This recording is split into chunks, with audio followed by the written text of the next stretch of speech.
Everest just kind of started out as like this metaphorical thing for me. I just had this connection between conquering Lyme's disease and getting over that to this newfound like conquering mountains, and I just got really excited. One of my current goals that I'm trying to obtain before internship, though, is to go run a marathon on Mount Everest.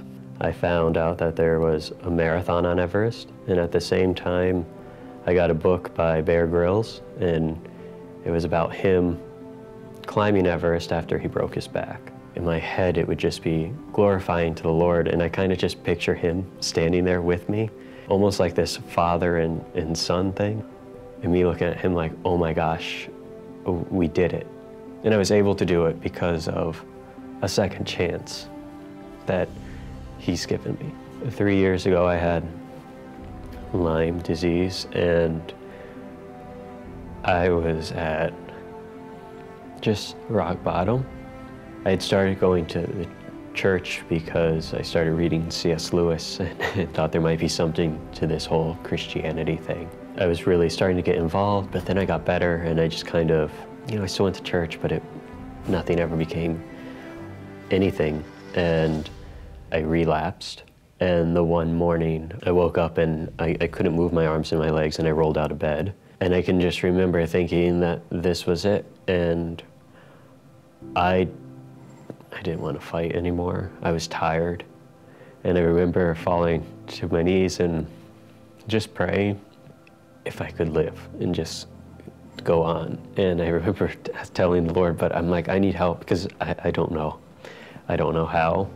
From that point on, just a series of events took place to where God put this brother in my life whose name is also Chris, and he helped guide me to the Lord and on this path of becoming a Christian and what it looks like. And 2 months into this process, I was able to start driving again, and I just started feeling better and started looking at life in a whole new way. My inspiration to start running came from my buddy Chris. He was talking about this Spartan race.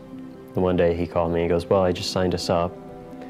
And I was like, okay. And then I just started pushing myself, and all of a sudden it became a way of me being like, to the Lymes, like, you don't own me, you don't control my body, and I can do this. And it set into motion a whole different side and outlook on life that I never saw before. I went on my first mission trip to Jamaica in April of 2015, and it was there that I decided to fully give myself over to the Lord, and I felt Him calling me into missions or ministry of some sort. And the one ad on Google popped up, BGU, and so I clicked on it, and I had no idea that there was colleges for missionaries out there, and I decided to apply. I heard back from admissions that I had been accepted, and I was like, okay, Lord, I got you, I got it. I guess I'm going to Minnesota and going to school to be a missionary. For so long, I was so afraid to do so many things or commit to things because I was afraid I wouldn't be able to go anywhere. Now I realize, since getting over Lyme, being able to do things that I never thought possible before, and especially after Lyme, if you really want to accomplish something or strive towards something, you can do it, and it's possible. It'll be hard, but it's possible.